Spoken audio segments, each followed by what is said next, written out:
Hi, I'm 51 and I started taking YouTube seriously about 4 months ago. Today I've got 473 subscribers. I'm not monetized and I haven't earned a single penny from YouTube ads. Today I'm going to show you everything, not just the numbers, but how I actually got here. Because if you're over 50 and thinking about starting something like this, you don't need another person telling you it's easy, because it's not.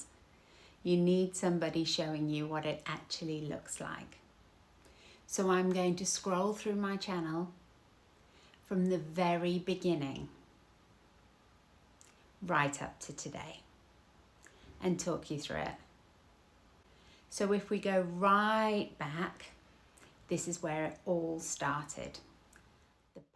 I opened my YouTube account about 3 years ago, mainly to watch other people, and the only videos I posted was our Mauritius holiday, the ducklings on the front lawn, and everything Jessie related when we had our first puppy. The puppy diaries, Jessie is a Labrador puppy, and honestly, I just couldn't get enough of her. And that's what it was. It wasn't a channel. It wasn't a business. It wasn't anything serious. It was just me capturing moments of my life for fun.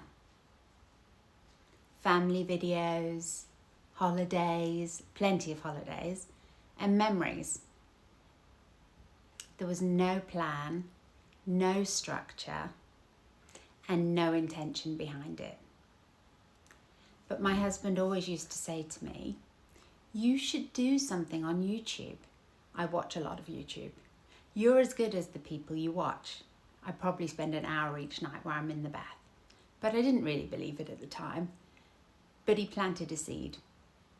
So I started posting a little bit more. Still very casually, no intent, just when I felt like it, just around work. At this stage, I'm working full time. I'm head of training and development in a very, very busy role. In medical devices. I'm away a lot. I'm really, really busy. So not much time to try anything new. This was just in the evenings, the odd bit at the weekend, when I could fit it in, basically. And then fast forward to maybe February this year, things started to change for me at work. I had a bit of time off. We went on a skiing break. And I did a lot of videoing during that time, and something shifted. I started posting a lot more, and YouTube became an outlet for me, somewhere for me to put my energy. By March, I started sharing more and more of my day-to-day life, what I was doing. I started making sourdough, what I was thinking. By April, I sort of found my stride, if you like. I started to really enjoy it. At the same time, my work situation wasn't feeling right anymore. I needed to make some changes. And I made what felt like a really bold decision. I stepped away from work. I started exploring something new. I decided I wanted to use this time for me, to do something for me. I've spent years building up skills. I'm a nurse, I'm a leader, I've worked across the NHS, pharma, medical devices, training, so much, coaching, and managing high performance teams. And I thought, well, why not use that to do something and build something for myself? So that's exactly what I did. I created my first training product. I created a website, a clinical interview playbook to help clinicians move from hospital to commercial roles. The website's live, it's starting to work. I'm really, really enjoying it. But this whole time, I've been doing YouTube as well, and I've really enjoyed it. I'm baking sourdough. I'm trying to eat better. I'm trying to look after myself a little bit more.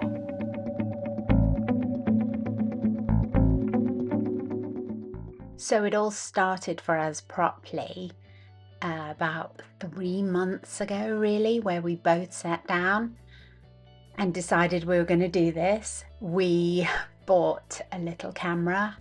We sat in front of the camera feeling really uncomfortable and explained that, we were going to have a go at YouTube. And as you can see, the views were really low, like 41, there's a 17, a 66 on the one where we sat down in front of the audience, if you like, and felt really uncomfortable, but generally really low numbers. Nobody knew about us. I did the zipline one, which was really good fun, and that one got a bit higher, as did our Dubai holiday at 161. But most of the stuff we did was just relaxing vlogs, and even there when we went to see David's band. So numbers really low. My holiday ones still seem to do a bit better, but obviously I need to go on holiday to film them. So that's not always possible. So some of these holidays I had a little while ago now, and luckily I still had quite a lot of footage. But even there, they're not consistent. That one's got 561 and just over 1,000. So they are really variable. And as you can see from this, I've tried a lot of different things, even some nursey type videos when I was going through my ADHD diagnosis. I tend to film what's happening in my life at that point and see if I can help somebody else with that information. Even dog walks and laundry room resets and the Italy holiday with the girls. I've basically tried everything. When we went skiing, I got a lot better at the filming side of it and the editing side of it, and really enjoyed it, even doing the drone footage over France, and captured some really special moments that even if they don't work out as videos, we have got forever. When we got back, I focused on cooking, decluttering, sorting out the kitchen, just keeping myself busy because I needed to keep my brain busy with the stress I was going through at work. Again, the videos got varying views, but never really, really high numbers. David's there's been on for a month. That one got 150. Boarding the Explorer is an exceptional video. That was our first ever cruise and it was magical. If you look at the end of this video, you'll probably see why this one got the views. It just took your breath away. The view was amazing. Coming out of Miami, watching the sunset, it literally gave us chills when we were on it, and it does come across on the video, so I get that one. But it's not always as easy as that. I've got 476 subscribers. Oh, it's gone up. 476 subscribers right now, but I've done 217 videos. And most of them have been over the past 3 months. The one I did last night and posted has only got 23 views so far. So they are really variable. Looking back a little bit further, you can see that one's got 873 and it's still tracking. There was another one I did that seemed to do really well. It's just below here. Yes, 1.8, and that was 3 weeks ago. And that was just trying on some clothes. For whatever reason, that one hit home a little bit. The benefits of that kind of movie is you can add affiliate links. So if you are posting anything from Amazon, H&M, anyone with an affiliate program, then do add the affiliate links because that will bring you in some income in the short term. All you have to do is get a code, post it in the video, and if somebody shops using that code, you get a commission and it doesn't cost them any more. So I've done that for any of the clothing posts that I've done, any of the menopause supplements that I take, anything that I genuinely love and use, I'm happy to do that with. And then on my website, I've popped the links. You don't need to have a website though, you can just pop the links. They're like codes in the description box of your videos. And then again, if somebody clicks on them, then you get a small commission. So let's have a look at my analytics 3 months in. So as I said before, I've got 176 subscribers. This is my dashboard. You can get this if you go on to iTunes Studio, and you can see my number of views and watch hours in the last 28 days. You can toggle with that and change the format and the time frame. But if you have a look at this overview, you can see that basically there was nothing, and then I started posting and it jumped up, and it's been variable ever since. It does fluctuate when I'm posting a lot and when I'm not posting, but I do try to put 1 to 2 videos in a week, especially in the last few weeks, and my monthly audience has been steadily growing. Looking at my content, you can divide it up between shorts and normal videos, so you can actually see how many views they're getting and filter by number of views as well.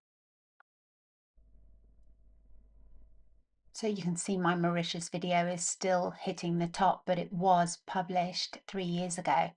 And that try-on video is doing really well considering the length of time it's been on. But the rest are really variable. So it's really hard to know. You can look at your audience as well. You can look at when they watch, what they're watching on TV or laptop or anything like that. And you can look at your playlist watches. That means how many people have watched it in the format of the playlist. But I don't know that that gives you a lot of information. But you will see here, I'm not even at the first tier. So I need 500 subscribers and a minimum of 3,000 watch hours to get to the first tier. But then you're not even paid for ads. You need to get to the next tier to be paid for ads, and that's 1,000 subscribers and 4,000 watch hours, or 10 million shorts views. So considering I have got 200 videos and I've been working on this for quite a while, and I've got so many watch hours and 13,000 views, I am still a long way off where I need to be monetized. So I don't think anybody really shares online how much work it takes to get to this point. I'm glad I've done it because I needed to learn. There's so much I've learned in the past few weeks. But the time and effort it takes is huge. It's not a quick and easy thing. You can just grab your phone and talk into your phone, but you do have to edit it. You do have to put links on it. You do have to then get those affiliate links and track them. Otherwise, it's not worth doing. My views from regular viewers and new viewers, and most of my views, 95% are from new viewers. This shows you that most of them are watching actually all of them are watching the full video, and some of them are watching the shorts as well. And the darker purple shows you when they're mainly logging on. So Sunday's always a really good day. Again, huge percentage not subscribed that are actually watching my channel, and most of them are watching it on TV. I think that's our age. Definitely our age. And not surprisingly, most of my followers and watchers are women. I was looking at this as well. This is different countries that I've got views from. But I do know my sister in South Africa watches me because she gave me a quote from one of my videos, and I can't see South Africa on there, which is really interesting. So I don't know what that's pulling to, or maybe if it's only her, the numbers are too low to pull through. So yeah, your dashboard can give you quite a lot of numbers, but you can see my subscribers, I'm not there, my watch hours, I'm not there, and it takes an awful long time. Now, this isn't me giving up. I love doing this. This is me telling you how much work is involved to get to this point.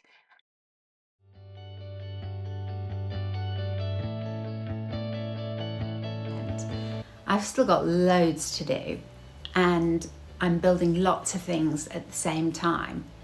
But right now, this is where I am. I don't have a main income stream right now. I don't know whether to go back to full-time work. I'm enjoying writing the training platform, so I've given myself 6 months to see what works, to build my website, to add more training to the platform, to work on my books, to continue to explore on YouTube, which I'm really enjoying, and to do some clinical, practical training on the side to make sure I pay the bills. I don't know if it's going to work, but I'm going to give it a go, because what's the worst that can happen? I try, I learn some new skills, and I go back to a full-time role. I haven't lost anything, and that's if I fail. But the way my life is right now, I love it, and I may never get this opportunity again. So I'm trying to enjoy the process, and I want to share that because there's so much I'm learning, and no one really talks about this part, the messy middle, the starting out, the figuring it out. So that's where I'm at. And this is just the beginning. If this resonates with you, please subscribe. Please share this with your friends. It genuinely helps me get to where I need to get as well. And if you're starting something like this yourself, please drop me a comment. I'd love to share. I'd love to know how you're getting on. And I'll love to see you in the next one.